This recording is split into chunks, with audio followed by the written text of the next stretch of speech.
शंकराचार्य जी आश्चर्य से भर देती है संस्कृत के वाहक आदि शंकराचार्य की वह अद्भुत यात्रा। आदि शंकराचार्य जी का दिग्विजय यात्रा। केदारनाथ में हो रहा है आदि शंकराचार्य जी की समाधि का पुनर्निर्माण। आदि शंकराचार्य जी की प्रतीकात्मक फोटो। सनातन धर्म संस्कृत में नवप्राण फूंककर आदि शंकराचार्य 788 से 820 ईस्वी ने जो महान योगदान दिया है वह भारतीय चेतना की महाधारा को प्रवाहपूर्ण बनाए हुए है। उनकी तरह स्थापित 4 मठ या धाम हो या 12 ज्योतिर्लिंग हो, पंच प्रयाग या फिर उनका विराट दर्शन और साहित्य 32 वर्ष की अल्पायु में महाअवतारी युग पुरुष ने जो पुरस्कार किया वह समूची संस्कृत का वाहक बन गया। आज से 12 सदी पहले की कठिन भौगोलिक परिस्थिति में जब अवगमन तक का साधन न था, केरल के कालड़ी जन्मस्थान से शुरू कर संपूर्ण भारत की पदयात्रा जिसमें बदरी और केदारनाथ जैसे उच्च पर्वतीय क्षेत्र भी सम्मिलित हैं, आसान काम न था। वर्तमान समय के धुरंधर ट्रैकर भी उस यात्रा को आश्चर्य करार देते हैं। वह महायात्रा जिसे दिग्विजय भी कहा गया, उन्होंने भारतीय धर्म अध्यात्म को नई ऊर्जा से भर देने की उद्देश्य से ही पूर्ण की थी। वह काल था जब भारत में बौद्ध जैन सहित अनेक मत पंथ चरम पर पहुंचकर सनातन धर्म को चुनौती दे चुकी थी। राजस्व प्राप्त कर सामाजिक आर्थिक राजनीतिक ताने बाने को अपनी तरह से गढ़ने में सफल हो गए थे। इधर पश्चिमोत्तर भारत में इस्लाम काबिज हो चुका था। अरब सिपहसालार मोहम्मद बिन कासिम ने 712वीं ईस्वी में सिंध पंजाब इलाके पर कब्जा कर लिया था। राजनीतिक तौर पर भारत विभिन्न छोटे छोटे राज्यों में बटा हुआ था। वैचारिक धार्मिक सामाजिक मतभेद भी चरम पर थे। ऐसे में 6 वर्ष की आयु में वैदिक ज्ञान में पारंगत हो चुके शंकराचार्य जी ने संन्यास की राह चुनी और 32 वर्ष की आयु में समाधिस्थ होने तक भारतवर्ष को कोना कोना लांघ लिया। जहाँ गए सनातन धर्म संस्कृत के आड़े आ रही चुनौतियों को दूर करने का जतन करते हुए आगे बढ़े। विभिन्न मतों से मिल रही चुनौती को उन्होंने अद्वैत से परास्त किया।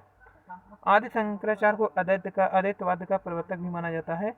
उनका कहना है कि आत्मा परमात्मा एक ही है, हमें अज्ञानता के कारण ही दोनों भिन्न भिन्न प्रतीत होते हैं। उन्होंने इन शिक्षाओं को सतत बनाए रखने को चारों दिशाओं में पीठ स्थापित किए। उत्तर में बद्री का आश्रम में ज्योतिपीठ, पश्चिम में द्वारका पीठ, दक्षिण में सिंगरी पीठ और पूर्व में जगन्नाथ गोवर्धन पीठ। गढ़वाल केंद्रीय विश्वविद्यालय श्रीनगर से सेवानिवृत्त प्रख्यात इतिहासकार डॉक्टर शिव प्रसाद नैथानी ने आदि शंकराचार्य के द्वारकाश्रम क्षेत्र की यात्रा पर काफी अध्ययन किया। अपने शोध में कहते हैं कि शंकराचार्य 8वीं सदी के आखिरी में करीब 12 वर्ष की आयु में काशी से धर्म प्रचार करते हुए हरिद्वार पहुंचे थे। यहाँ गंगा तट पर पूजा प्रार्थना कर उन्होंने ऋषिकेश स्थित भारत मंदिर के गर्भगृह में भगवान विष्णु को शालिग्राम विग्रह स्थापित किया। मंदिर में रखा गया श्रीयंत्र आज भी शंकराचार्य के ऋषिकेश आगमन की गवाही देता है। ऋषिकेश के आसपास घाटी क्षेत्र होने के कारण तब गंगा को पार करना आसान नहीं था और गंगा पार के बिना आगे भी नहीं बढ़ा जा सकता था। तो शंकराचार्य ने इसके लिए अलग राह चुनी। ऋषिकेश से 35 किलोमीटर दूर व्यास चट्टी में गंगा पार कर ब्रह्मपुर या वर्तमान में बछेली खाल के नीचे इसे मैदान पहुंचे। यहाँ से आज भी तैरकर नदी को पार किया जा सकता है। बताते हैं कि ब्रह्मपुर से देवप्रयाग पहुंचकर संगम पर उन्होंने स्वावन रचना गंगा स्तुति की और फिर श्रीनगर गढ़वाल की ओर बढ़ गए। श्री क्षेत्र श्रीनगर गढ़वाल की ओर बढ़ गए और फिर अलकनंदा नदी के दाएं तट की ओर मार्ग से रुद्रप्रयाग व कल्पप्रयाग होते हुए नंद प्रयाग पहुंचे। डॉक्टर नैथनी के अनुसार वहां से शंकराचार्य जोशी मठ पहुंचे और वहां कल्प वृक्ष के नीचे साधना में लीन हो गए। जसमठ में ज्योतिमठ पीठ की स्थापना के उपरांत वह बद्रीनाथ पहुंचे। वहां उन्होंने न केवल बद्रीनाथ मंदिर का जीर्णोद्धार कराया बल्कि भगवान विष्णु की चतुर्भुज मूर्ति को नारद कुंड से निकालकर मंदिर के गर्भगृह में स्थापित किया। बद्रिकाश्रम में ही शंकराचार्य ने ब्रह्मसूत्र पर साकर भाष्य की रचना की।